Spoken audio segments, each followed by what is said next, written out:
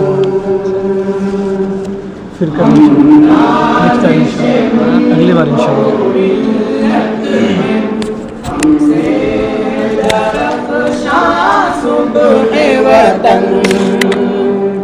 ہم تابش دین ہم نور یقین ہم حسن عمل ہم خلق حسن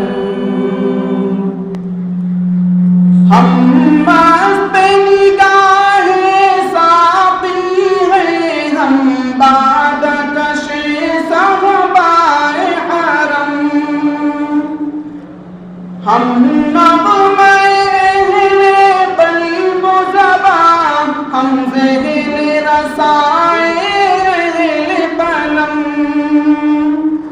ہم عزم جواہر لمحہ دوا رکھتے ہیں ہمیشہ آگے قدم ہم آب گوہر ہم نور سحر ہم آب گوہر ہم نور سحر ہم باد بہاری ابر کرم ہم نازش ملک و ملت ہیں ہم سے ہے درخشاں صبح وطن ہم تابش دین ہم نور یقین ہم حسن عمل ہم خلق حسن جس بزم کے ہیں ہم تخت نشیں وہ بزم ہے بزم عرفانی اس بزم کی ہے ہر صبح ہنسی ہر شام ہے اس کی نورانی یہ بزم ہے ان شاہینوں کی فطرت میں ہے جن کی سلطانی یہ قلب و نظر کی دنیا ہے یہ قلب و نظر کی دنیا ہے ہر نقش ہے اس کا لافانی ہم نازش ملک و ملت ہیں ہم سے ہے درخشاں صبح وطن ہم تابش دین ہم نور یقین ہم حسن عمل ہم خلق حسن گنجینہ فضل رحمانی وہ جس نے بلند اسلام کیا دانش قدائے شبلی جس نے پھر ذوق سخن کو عام کیا وہ بزم سلیمانی جس نے تحقیق نظر کا کام کیا انفاس علی نے روشن پھر انفاس علی نے روشن پھر ندوے کا جہاں میں نام کیا ہم نازش ملک و ملت ہیں ہم سے ہے درخشاں صبح وطن ہم تابش دین ہم نور یقین ہم حسن عمل ہم خلق حسن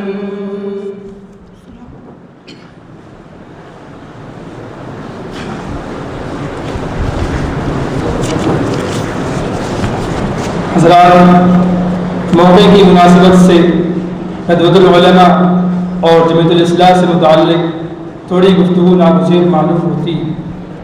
سامعین بزم، ندوۃ العلماء کا قیام ایسے پرآشوب دور میں عمل میں آیا جب بر صغیر میں باہمی کشمکش اپنی انتہا کو پہنچ چکی تھی اور مغربی افکار کے امتزاج سے نت نئے نظریات جنم لے رہے تھے۔ اس زمانے میں ارباب حل وقت کی کاوشیں مشترکہ نصب العین کے بجائے محض اپنی شناخت کے تحفظ اور فکری خلا بندی تک محدود ہو چکی تھی۔ ان حالات میں بانیان ندوہ نے اختلافات کی شدت، سطحی مباحث، مناظرانہ فضا اور حقیقی مسائل سے غفلت کو محسوس کرتے ہوئے ایک ایسے ادارے کا تصور پیش کیا جو فکری اعتدال، دینی بصیرت اور عصری آگہی کا حسین امتزاج ہو۔ چنانچہ جدت العلماء کی بنیاد رکھی گئی، جس کا مقصد دفاع اسلام کے ساتھ ساتھ ایسے رجال کار کی تیاری تھا جو روشن خیال، دور اندیش اور حالات شناس ہوں۔ اسی بلند فکر کا ایک درخشاں مظہر جمیعت الاصلاح ہے، جس کی بنیاد 1916 عیسوی میں رکھی گئی۔ جمیعت الاصلاح اپنے نام کی طرح ایک جامع، ہمگیر اور ہمجیت تحریک ہے، ایک ایسا منظم پلیٹ فارم، ایک فعال انجمن اور ایک زندہ ادارہ ہے جو طلباء کے اندر علمی رسوخ، فکری پختگی اور عملی صلاحیتوں کو اجاگر کرنے کا فریضہ انجام دیتا ہے۔ یہ محض تقریبات کا مجموعہ نہیں بلکہ ایک تربیتی نظام، ایک اصلاحی تحریک اور ایک فکری کارگاہ ہے جہاں بزم خطابت، علمی مسابقات، ثقافتی پروگرام اور ادبی نشستیں طلباء کے ذوق کو جھلا، ان کے حوصلوں کو مہمیز اور ان کے فکر و شعور کو بلند پروازی عطا کرتی ہیں۔ یہی پلیٹ فارم ہے جہاں الفاظ کو تاثیر، افکار کو سمت ملتی ہے اور شخصیات کو نکھرنے کا موقع میسر آتا ہے۔ یہاں طالب علم محض سامع نہیں رہتا بلکہ متکلم بنتا ہے، محض قاری نہیں رہتا بلکہ مفکر بنتا ہے، اور محض تماشائی نہیں بلکہ عمل کا پیکر بن جاتا ہے۔ محترم سامعین، ندوے کی امتیازی شان یہ ہے کہ یہاں علم کو محض محفوظ نہیں کیا جاتا بلکہ اسے زندہ رکھا جاتا ہے۔ یہاں فکر کو محدود نہیں کیا جاتا بلکہ اسے وسعت دی جاتی ہے، اور یہاں شخصیت کو محض تعلیم نہیں دی جاتی بلکہ اس کی ہمجیت تعمیر کی جاتی ہے۔ یہی وجہ ہے کہ ندوے کے فضلاء دنیا کے مختلف گوشوں میں علم و دعوت، اصلاح و تربیت اور قلم و بیان کے میدان میں نمایاں خدمات انجام دے رہے ہیں۔ در حقیقت جمیعت الاصلاح طلباء کی ہمجیت تربیت، فکری بالیدگی اور عصری چیلنجز سے مقابلے کی صلاحیت پیدا کرنے کا ایک منفرد اور جرأت مندانہ پلیٹ فارم ہے جو علم کی گہرائی، مطالعے کی وسعت اور ابلاغ کے جدید ذرائع کے مؤثر استعمال کی ترغیب دیتا ہے۔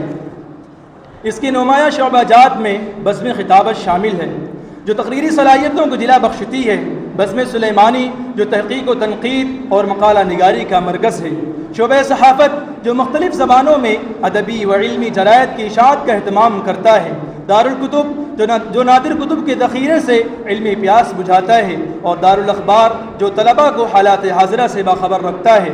مزید برآں شعبہ ثقافت طلباء میں تہذیبی شعور اور اخلاقی اقدار کو فروغ دیتا ہے، جبکہ ذرائع ابلاغ کا شعبہ جدید میڈیا سے واقفیت پیدا کراتا ہے۔ اخیر میں ان سال منتخب ہونے والے عہدیداران کی فہرست آپ حضرات کی خدمت میں پیش کرتے ہیں۔ نائب صدر عبداللہ مجاہد، ناظم محمد یاسر، نائب ناظم فرحان وسیم، نائب ناظم ابو بکر خان، محاسب خان محمد انس، معتمد مالیات عبد الوہاب، نائب محمد حامد، معتمد بزم خطابت محمد شارف، نائب محمد کیف، معتمد بزم سلیمانی علی اطہر، نائب عدنان شمیم، معتبر شعبہ صحافت صدیق احمد، نائب جمیل اور نائب محمد فہیم عالم، معتمد شعبہ ثقافت محمد ارقم، نائب محمد ثقلین، نائب حماد اللہ، دارالکتب معتمد عبد الحسیب، نائب معتمد محمد عابد، دارالاخبار شغف اللہ، نائب معتمد محمد افضل، بزم جوہر اسپیچ معتمد محمد دلاور، نائب معتمد عمار، بزم جوہر آرٹیکل، معتمد محمد احتشام، نائب معتمد تنویر، شعبہ ذرائع ابلاغ معتمد محمد امجد، نائب معتمد محمد ناصر عبداللہ، اور انہی شعبوں میں ہم نے تمام اراکین کو معاون کے طور پر استعمال کیا ہے۔ اللہ رب العزت ہمیں جمیعت الاصلاح سے بھرپور استفادے کی توفیق عطا فرمائے۔ اس سمع خراشی کے بعد اب ہم صدر محترم حضرت مولانا سید عبدالحی بلال حسن ندوی دامت فیضہم العالیہ سے مؤدبانہ درخواست کرتے ہیں کہ اپنے قیمتی کلمات سے ہم سامعین کو مستفید فرمائیں جو ہمارے لیے مشعل راہ ثابت ہوں۔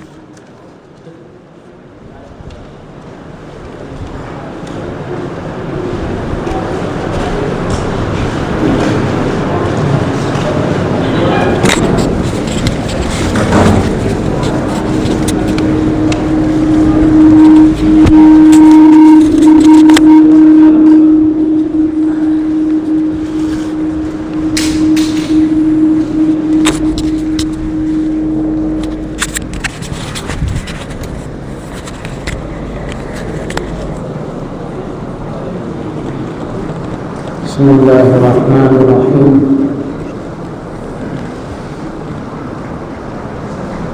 الحمد لله رب العالمين والصلاة والسلام على سيد المرسلين وخاتم النبيين سيدنا ونبينا ومولانا محمد وعلى آله وصحبه أجمعين وعلى من تبعهم بإحسان ودعا بدعوتهم إلى يوم الدين أما بعد فأعوذ بالله من الشيطان الرجيم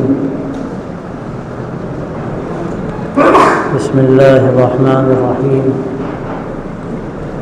الرحمن علم القرآن خلق الإنسان علمه البيان صدق الله العظيم. وورد عن النبي صلى الله عليه وسلم أنه قال إن من البيان لسحرا أو كما قال عليه الصلاة والسلام. حضرات اساتذہ اور عزیز طلبہ، یہ خوشی کا موقع ہے کہ آج جمعیت الاصلاح کا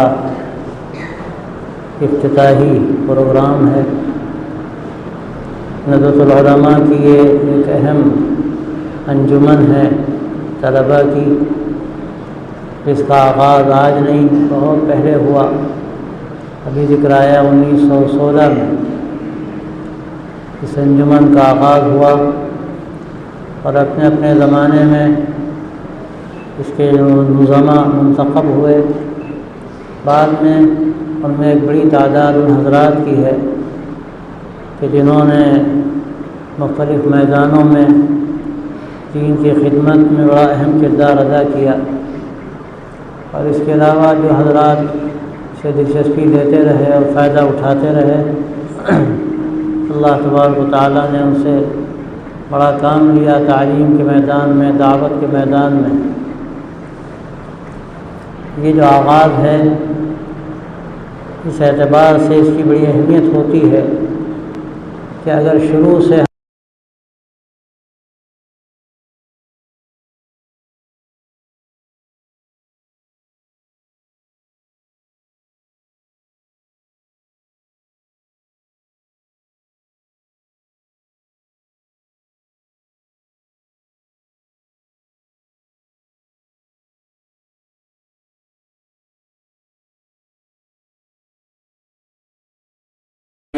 اور ایسا حوصلہ پیدا کیا جائے کہ آگے کا سفر انہیں حوصلوں کے ساتھ چلتا رہے اور منزل تک پہنچنا آسان ہو. آپ کو جانتے ہیں کہ جمعیت الاصلاح کا جو مقصد ہے وہ ہر لحاظ سے آپ کو تیار کرنا ہے، خاص طور سے تبلیغ دین کے میدان میں آپ اسی وقت تیار ہو سکتے ہیں کہ جو وسائل ہیں تبلیغ کے، ان کو جدید اصطلاح میں آپ میڈیا بھی کہہ سکتے ہیں، اس کے بہت سے نئے ذرائع ہیں جن کو لوگ استعمال کر رہے ہیں، ان کو استعمال کر کے ہم صحیح بات لوگوں تک پہنچا سکیں. آج کے دور انتشار میں جبکہ دنیا میں میڈیا کا استعمال انتہائی فساد کے لیے ہو رہا ہے اور اس کے نتیجے میں دنیا میں کرپشن پھیل رہا ہے. ہماری ذمہ داری ہے خاص طور سے ہمارے مدارس کے طلباء کی اور طالبین کی کہ وہ اس کا صحیح استعمال کریں اور اپنے اندر ایسی صلاحیت پیدا کریں کہ وہ بات جو پیش کریں تو لوگ متوجہ ہوں، لوگ بات ان کی شوق سے سنیں اور ان کے اندر بات کہنے کی وہ صلاحیت ہو، زبان بیان کی وہ صلاحیت ہو جو اثر انداز ہو. حدیث جو میں نے آپ کے سامنے پڑھی ہے، اللہ کے رسول صلی اللہ علیہ وسلم نے بات فرمائی وَإِنَّ مِنَ الْبَيَانِ لَسِحْرًا، کہ قوت بیانیہ عجیب و غریب چیز ہے، جادو کا کام کرتی ہے. اگر حقیقت آدمی کے اندر یہ قوت پیدا ہو جائے تو اس سے کبھی کبھی آگ لگائی بھی جا سکتی ہے اور آگ بجھائی بھی جا سکتی ہے. اللہ تبارک و تعالیٰ نے یہ موقع فرمایا ہے کہ آج یہ جو آغاز ہے جن کی کہ اسٹیج پر آپ بیٹھے ہیں اور یہاں اس انجمن میں آپ تشریف فرما ہیں، تو آپ یہاں سے اس کو طے کریں کہ ہمیں اس کا بہتر استعمال کرنا ہے۔ بڑے افسوس کی بات یہ ہے اور ہمیں اپنی خامیوں کو دیکھنا چاہیے کہ جمعیت الاصلاح کا جو ایک رول رہا ہے اور اس میں ہمارے طلباء بھی ذوق شوق سے حصہ لیا کرتے تھے، اس میں بڑی کمی نظر آتی ہے۔ ہمیں اسے فائدہ اٹھانے کی ضرورت ہے۔ اللہ نے آپ کو ایک میدان دیا، ایک ایسا اسٹیج دیا ہے جس کے ذریعے سے آپ اپنے اندر ایک طاقت پیدا کر سکتے ہیں کہ بیان کرنے کی طاقت، لکھنے کی طاقت، بولنے کی طاقت، یہ کوئی معمولی چیز نہیں ہے۔ 6 ملکوں میں انقلاب برپا ہوئے ہیں۔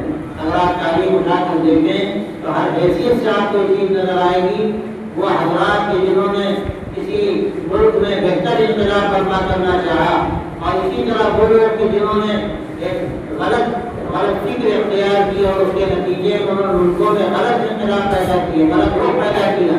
لیکن اگر آپ دیکھیں تو ان کے پیچھے ایک طاقت ہے، بیان کرنے کی طاقت ہے، قوت گویائی ہے، ایک اثر ہے اس کا، جس کا نتیجہ پیدا ہو جاتی ہے، ایک آگ لگ جاتی ہے اور کام کرنے کا ایک ایسا جذبہ پیدا ہو جاتا ہے جو جذبہ عام طور پر اس کے پیدا نہیں ہوتا۔ تو اللہ تبارک و تعالیٰ نے آپ کو یہاں نزلۃ العلماء میں بھیجا ہے۔ آپ قرآن مجید کا علم حاصل کرتے ہیں، حدیث کا علم حاصل کرتے ہیں، شریعت کا علم حاصل کرتے ہیں، اور اس کے علاوہ جو دوسرے علوم ہیں جن کو علوم عالیہ کہا جاتا ہے، جن کے ذریعے سے آپ کتاب و سنت کی رسائی پیدا کرتے ہیں اور گہرائی پیدا کرتے ہیں، آپ وہ علوم حاصل کر رہے ہیں۔ لیکن اس کے ساتھ ساتھ میں اکثر کہتا ہوں کہ نزلۃ العلماء کے جو خاص طور سے امتیاز ہے وہ تفقہ فی الدین کے ساتھ انذار قوم کا ہے۔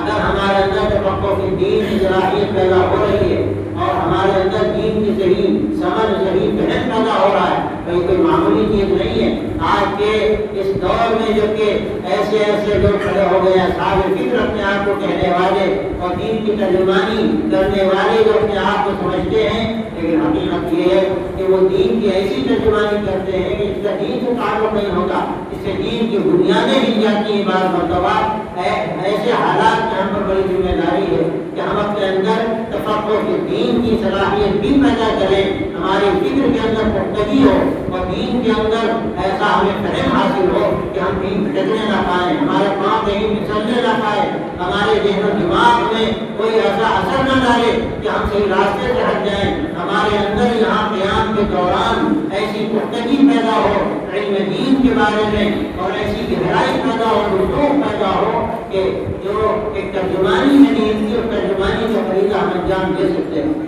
لیکن بھائیوں، ترجمانی کا فریضہ کہ ہم یہ بھی انجام دے سکتے ہیں کہ ہمارے اندر بات کہنے کی صلاحیت ہو، لکھنے کی صلاحیت ہو، ہم اپنی بات دوسروں تک پہنچا سکیں، اور اس کے لیے جو جدید ذرائع ہیں ہم ان جدید ذرائع کا بھی استعمال کریں جہاں تک ہمارے لیے ممکن ہے۔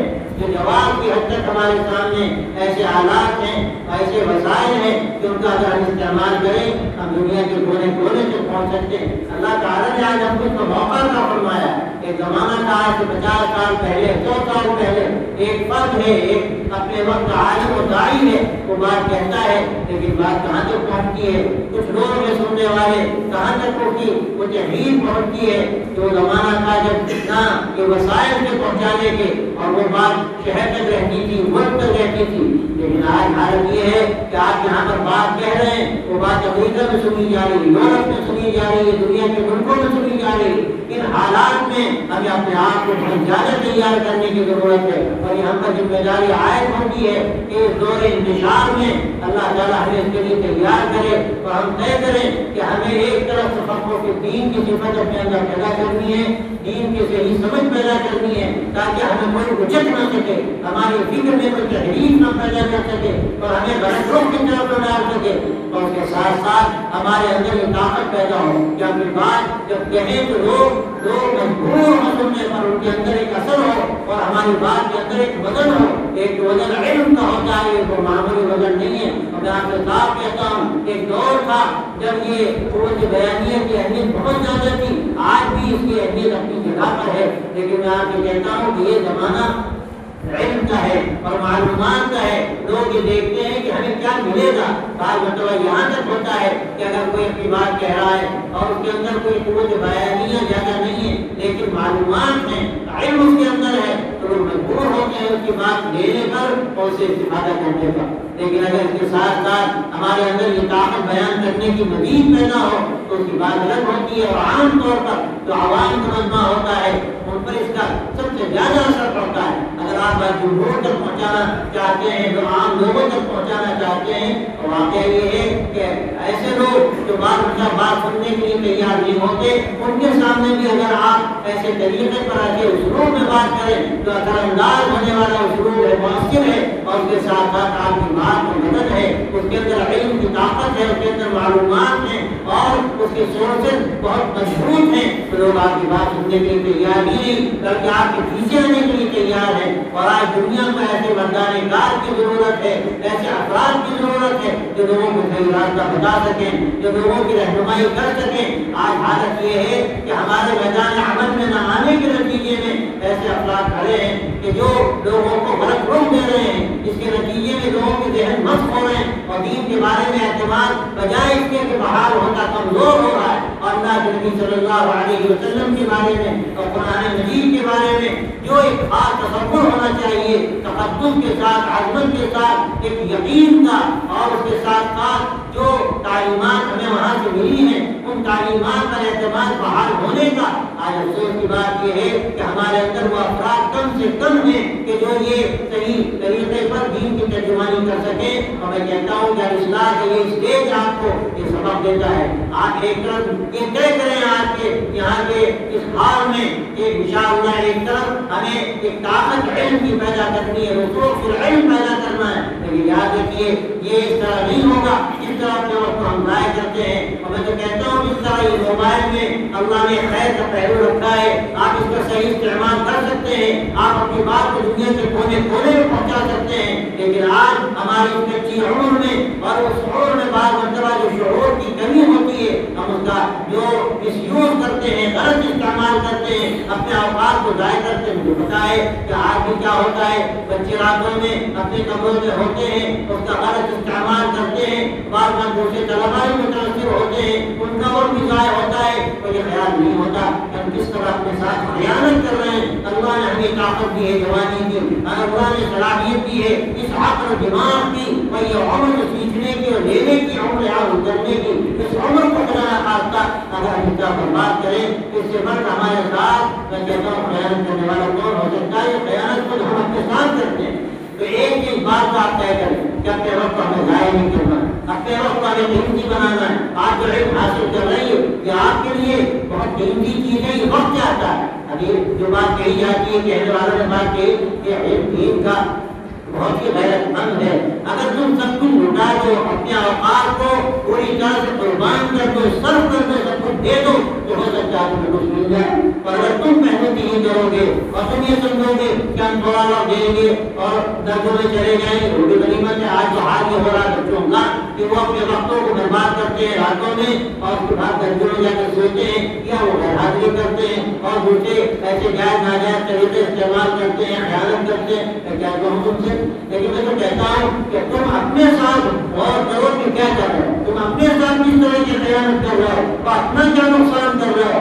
یاد رکھو کہ اگر تم نے خدا نخواستہ آج یہ احساس اپنے اندر پیدا نہ کیا اور بیداری پیدا نہ کی اور یہ نہ سوچا کہ آج ہم لوگ کہاں لے جائے جا رہے ہیں، ہمارے ساتھ کیا کیا جا رہا ہے آج، اور مسلم اس وقت میں امت مسلمہ کن حالات سے دو چار ہے. اگر خدا نخواستہ ان حالات میں بھی ہمارے اندر بیداری پیدا نہ ہو، ہمارے مدارس میں، ہمارے نوجوانوں میں جو امت کا سرمایہ ہے، اور سب سے بڑھ میں سمجھتا ہوں کہ اگر یہ عزم کر لیں، ان کے اندر حوصلہ پیدا ہو، بیداری پیدا ہو اور یہ طے کریں کہ ہمیں انشاءاللہ امت کو سنبھالنا ہے. اور میں صاف کہتا ہوں کسی مایوسی کی ضرورت نہیں. ہمارے بڑوں نے جب تیاری کے ساتھ کام شروع کیا، کون سوچ سکتے تھے کہ یہاں مدارس قائم ہوں گے، یہ دین کے قلعے قائم ہوں گے، ایسے بڑے بڑے علماء پیدا ہوں گے، تبلیغ کی تحریک چلے گی، اور کیسے کیسے مفکرین اور ایسے صاحب فکر و درد پیدا ہوں گے جن کی فکر و کوشش سے صرف ہندوستان نہیں بلکہ دنیا میں پیغام گیا. ہندوستان نے بھی ادھر کئی سو سالوں میں عالم اسلام کی قیادت کی ہے.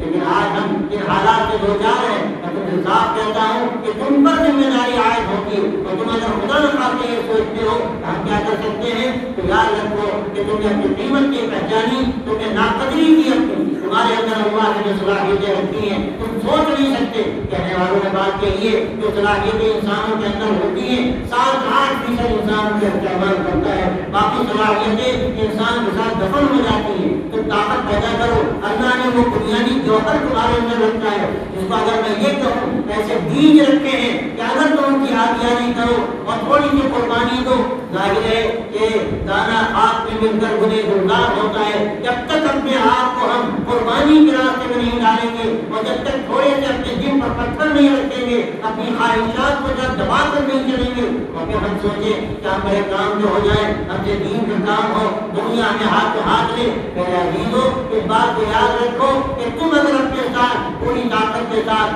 حوصلے کے ساتھ کام کرو, اپنی طاقتوں کا انرجی کا صحیح استعمال کرو, اللہ تم سے وہ کام دے گا جو کام اللہ نے بڑے بڑے مجددین سے لیا, بڑے بڑے مصلحین سے لیا, اہل فکر اہل درد سے لیا. اللہ کی وہی طاقت ہے, لیکن فیصلہ ہمیں تو نہیں کرنا. میں کہتا ہوں آج کے اس اسٹیج سے اور آغاز جو ہو رہا ہے الاصلاح کا, کہ ایک رسوخ فی العلم پیدا کرو, اپنے وقت کی قیمت کو پہچانو اور اس کے ساتھ یہ طے کرو کہ ہمیں سے بھرپور فائدہ اٹھانا ہے.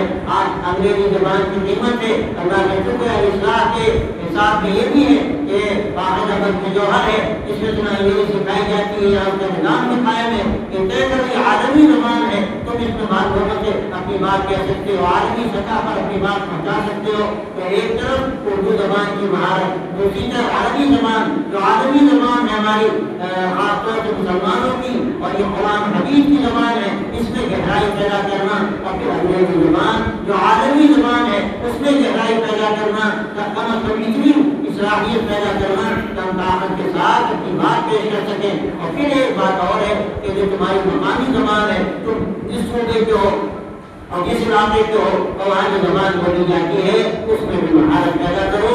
دعوت کے کام کے لیے ہمارے لیے ممکن نہیں کہ ہم اس میدان میں آگے آئیں جب تک اپنی زبان میں, علاقائی زبان میں بھی ہمارے اندر مہارت پیدا نہ. تم جانتے ہو انبیاء علیہ السلام کو اللہ تبارک و تعالیٰ نے بھیجا, ہر نبی کے ساتھ ایک طرح کی بات کہی گئی, بلسان قومی بلسان قومی.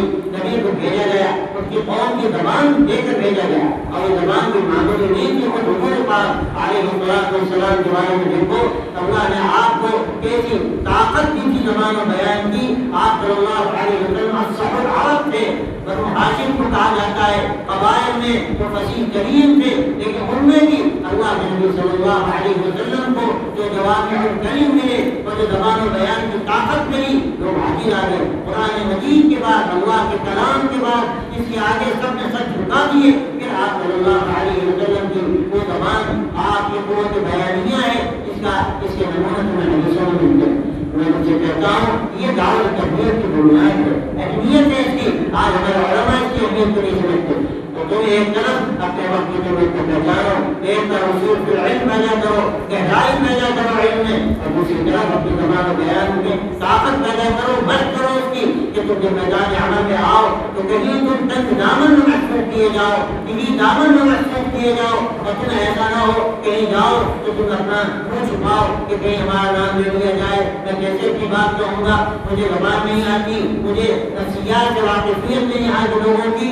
علماء کا امتیاز ہے, یہاں تعلیم پائی جاتی ہے, یہاں نفسیات کی بھی تعلیم دی جاتی ہے کہ تم جہاں کہیں جاؤ وہاں کے لوگوں کو جانو, ان کو معلوم کرو ان کے بارے میں کہ ان کی نفسیات کیا ہیں, یہ اچھا برا کیا سمجھتے ہیں. بعض مطلب ایسا ہوتا ہے ہم اچھی بات کہتے ہیں لیکن ایسا حقوق ہوتا ہے, اور نفسیات نہ جاننے کی وجہ سے بعض مطلب ایسی بات ہم کہہ دیتے ہیں کہ وہ بجائے میٹھی ہونے کے بجائے کڑوی ہو جاتی ہے, اور وہ دل میں ایسی لگتی ہے کہ اگلی باتیں ہماری کوئی سننے کے لیے تیار نہیں ہوتا.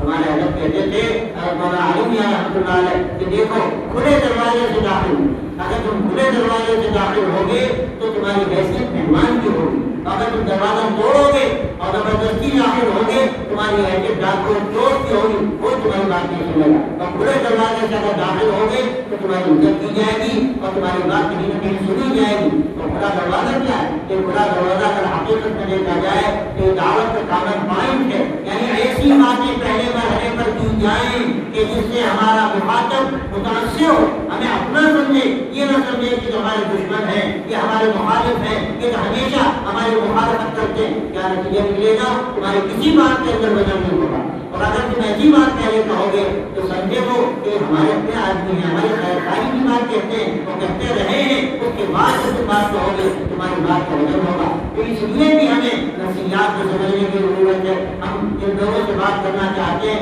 ان کے لیے اچھا کیا ہے، برا کیا ہے، کن باتوں سے معلوم ہو سکتے ہیں، پہلے ہمیں وہ باتیں کرنی ہے. پھر تو وزن ہے یا زبان و بیان کا. اور قرآن مجید میں اللہ تبارک و تعالیٰ نے بات فرمائی. میں نے سورہ رحمان کی ابتدائی آیتیں پڑھی. الرحمن علم القرآن خلق الانسان علمہ البیان.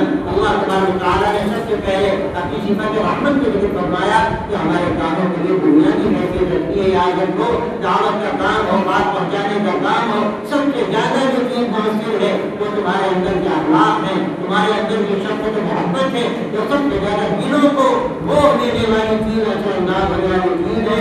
اور اس کے بعد فرمایا الرحمن علم القرآن. وہ اللہ ہے جس نے ہمیں قرآن مجید سکھایا، قرآن مجید ہم کو دیا. اور قرآن مجید کی تعلیم تو معمولی کام نہیں ہے، بلکہ کہنے والوں کی بات یہی کہ تعلیم قرآن کے ساتھ یہ صفت کا ذکر ہے وہ الرحمن کی صفت. سب سے زیادہ یہ شفقت کا جو مانتا ہے یہ اثر انداز ہوتا ہے. اور اس کے بعد انسان کی تقریر کا ذکر ہے. اور اس کے ساتھ ساتھ اللہ تبارک و تعالیٰ نے علمہ البیان کا ذکر فرمایا کہ انسان کے اندر جو قوت گویائی ہے، اپنی بات کہنے کا جو سلیقہ ہے، ظاہر جانور کے اندر بھی کہیں نہ کہیں کچھ تو سمجھ ہوتی ہے، لیکن قوت بیانی نہیں ہوتی، وہ اپنی بات کہہ نہیں سکتے. انسان کو اللہ نے قوت بیانی عطا فرمائی. تو اس کا خیال رکھنا ہے کہ اللہ نے طاقت دی، طاقت کو بڑھانا، اس طاقت کو ہمیں اس قدر تک پہنچانا کہ ہم اپنی کیفیات منتقل کر سکیں. اور عالم صاحب نے بڑی اچھی تعریف کی فرمایا کہ اپنی بات منتقل کر دینے کے لیے زبان کافی، لیکن کیفیات کو منتقل کرنے کے لیے ادب کی ضرورت ہے. اگر تم اپنی بات کیفیات کے ساتھ، طاقت کے ساتھ منتقل کرنا چاہتے ہو تو تمہیں ادب میں مہارت پیدا کرنی پڑے گی. اور اپنی بات کو وزن کے ساتھ کہنے کے لیے اس زبان کی قلم کی کر دینا چاہتا کہ نہیں، اس کا جو اس کے اندر جو بلاغت ہے، اس کی جو اعلیٰ کیفیات ہیں، تمہیں وہاں تک پہنچنا پڑے گا، زبان میں مہارت پیدا کرنی پڑے گی. تو یہ الحمدللہ بہتر آغاز ہو رہا ہے اور مجھے خوشی ہوئی، اللہ کا شکر ہے. مجھے اچھا لگا کہ جس طرح ترانہ پڑھا گیا، بہت دنوں بعد ایسا ترانہ میں نے سنا.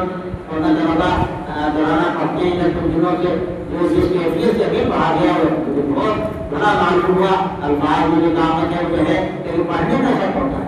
یہ جو پڑھنا ہوتا ہے اس کا ایک اثر ہے. اس کے جو واقعات ہیں یہ جانوروں پر اس کا اثر پڑتا ہے. کبھی خانی کیا ہے، جانوروں پر اثر پڑتا ہے. ایک واقعہ لکھا ہے جب کی تاریخ میں کہ کسی شخص نے اونٹ کو جڑوایا اور اس کے ساتھ جب مجھے کھانی شروع کی اس کو دیکھ ہی دور جانا تھا اور وقت کم تھا. وہ دوڑاتا رہا اور مجھے کھانی کے نشے میں وہ دوڑتا رہا یہاں تک کہ اس کا کلیجہ شک ہو گیا.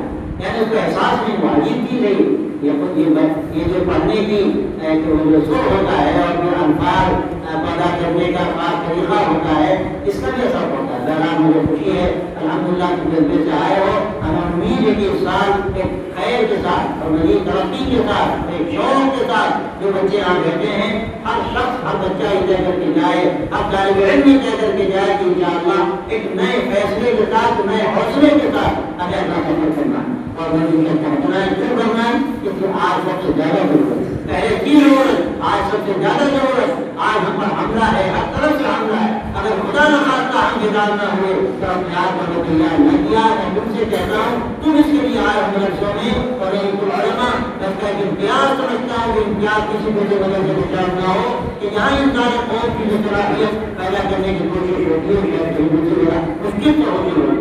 اس لیے تو اپنے آپ کو تیار کرو اور طے کرو کہ انشاءاللہ ہمیں کام کرنا ہے، ہمیں کام کا بننا ہے. ہم میدان عمل میں انشاءاللہ جب آئیں گے لوگ ہمیں ہاتھ دیں گے، لوگ محسوس کریں گے کہ یہ ہے جن سے ہمیں راستہ ملے گا، جس سے ہمیں زندگی کا طریقہ ملے گا. اور انشاءاللہ جو تم پورے طاقت کے ساتھ اور اس اخلاص کے ساتھ اللہ کی محبت کے ساتھ اور پھر ان طاقتوں کے ساتھ، یہ طاقت تدبیر کی طاقت ہے، امراض کی طاقت ہے اور میڈیا کی طاقت ہے، ان طاقتوں کے ساتھ انشاءاللہ میدان عمل میں آؤ گے. اللہ تم سے مقام دے گا، اپنا میں بھی، مسلمان بھائیوں میں بھی اور ساری انسانیت کے لیے اللہ تعالیٰ قبول کرے گا. اور کیا بات ہے، اللہ تمہیں ہدایت کرے گا.